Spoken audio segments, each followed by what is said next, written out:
The Jim and Terry Show, coming to you from the Hobbit Hole Studio in Bobcaygeon. I'm Terry, your solo host for this podcast. My friend Jim will be joining us next week, I hope. We shall see. We might have another conflict in our schedules. How is it that two retired guys can have so many conflicts in our schedules? 5 working days in a week that we have now retired from obligations to, but we somehow find ourselves still busy, maybe even busier as retired guys. How's that?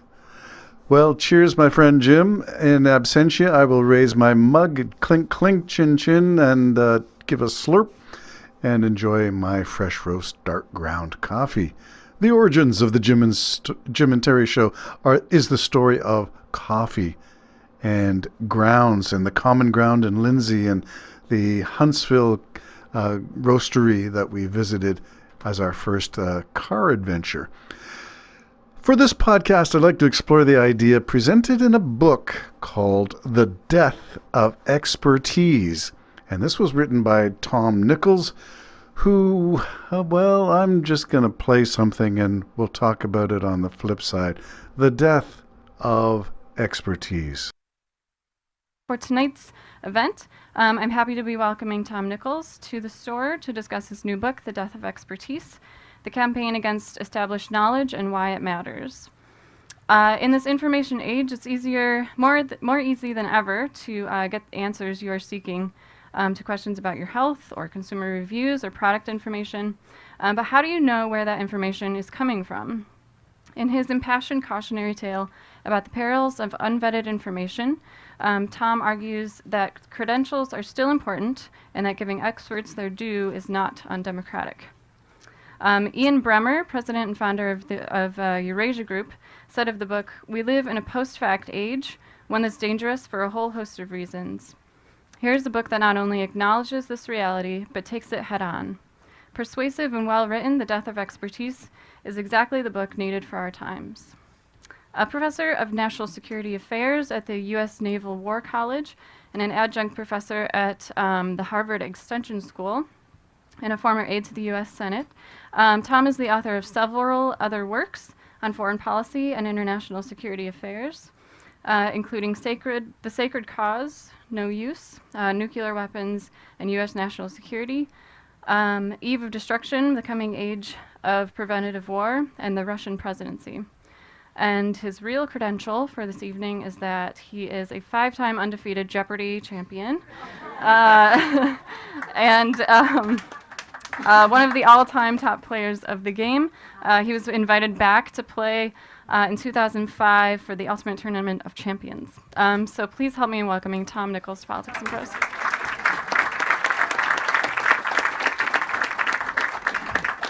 Okay, that was just the preamble to a book release done in a bookstore. But the credentials that Tom Nichols has are worth paying attention to, especially given national security credentials, given that he's written about international and foreign policy from an American point of view, given that he is an adjunct professor, given that he has credentials that qualify him to speak knowledgeably on a variety of political and foreign policy topics. It's worth paying attention. Credentials do matter. Do you want a doctor with no MD after their name? Do you want a pharmacist who did not graduate from university? Do you want, the list goes on. You can go into the theater of the absurd of people who are unqualified but have an opinion. And that becomes dangerous. In a democracy, every vote counts. Every vote is equal. We all express our opinion through the ballot, the same ballot. But not every opinion is of the same value, and there is the problem. We have this problem when we see elections, and again, I'll point this just because it's an obvious statistic in Ontario. Doug Ford's latest election victory for his 3rd term was made on 40% of eligible voters voting, and of the 40% voted Conservative. So basically 17% of the eligible voters in the province of Ontario elected Doug Ford. That is just the tip of the iceberg of the problems of the death of expertise. What is Doug Ford's expertise? What is Pierre Poilievre's area of expertise? Let's go to the federal scheme in Canada and compare candidates, Mark Carney to Pierre Poilievre. Fortunately for Canada, we went with expertise in tumultuous times. Not populism, not feelings. Science and fact do not care about your feelings. And if your feelings are the ones that guide you, you may be right some of the time to pay attention to your feelings. But if that is your only criteria for choosing what to believe and what information to accept as credible, we are in a world of grief. And that's where Tom Nichols goes in his book, The Death of Expertise. Let's continue on. He gives a little bit of a snippet and then we'll wrap it up. Hi. Wow. Thank you all for being here and for coming out tonight. And thanks. I know there's some folks here from the Twitter sphere, and there's also some old friends that I'm very happy to see and very touched that are here as well as my wife, who is here. And I'll just start by saying, if there's any warmth or humanity in this book at all, it's because of her, not me. So a couple of things, some housekeeping. First of all, this is a company town, so you all know what I'm about to say next. Nothing I say reflects the views of the United States government or the Navy or Harvard or Connecticut Avenue or my hometown of Massachusetts or my cat or anybody but me. Let me start first with why I wrote the book, what the book is in a nutshell about, and then move on to your questions as quickly as we can. First, why would I do this? Why would I write a book with such an unbelievably obnoxious title, such a pretentious subtitle, and this kind of in-your-face opening thesis that's guaranteed to just make people mad at you right off the bat? I did it because I didn't have much choice. But I can tell you that initially I did not start out on this whole subject to write a book. It started because I was just angry one evening. I sort of sat down at a blog I used to run, and as therapy, I sort of blasted off a couple of thousand words about why people keep arguing with experts. And that turned into, somebody noticed that, the editor at the Federalist noticed that, said, you know, can we have, they had just started up, and they said, could we have that piece? And I said, sure, who'd want to read this kind of, old man yelling at clouds thing that I wrote?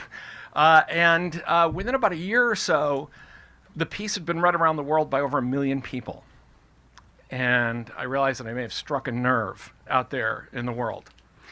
And so at that point, Oxford actually suggested to me that I should turn this into a book-length project. And that's how the book was born. It didn't come out of the election. It didn't come out of anything recent that had happened. This is something that had been kind of brewing in my head for quite a while. Now, why is that? What is the problem that I think I identified here? It's not that people distrust pointy heads and intellectuals and eggheads. That's part of American culture. Tocqueville noticed it.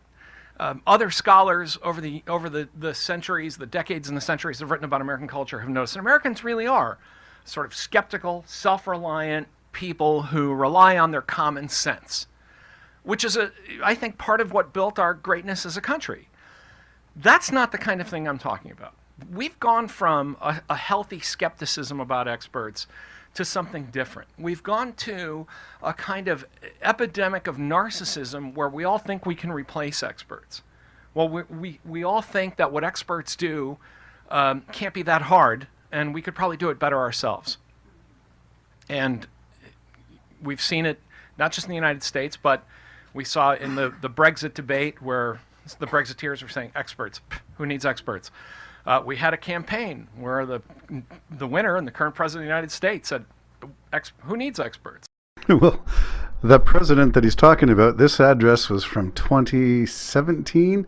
The president then was Trump. The president now is Trump. What has changed in all of these years? And the answer is Trump has placed even more unqualified people in his administration.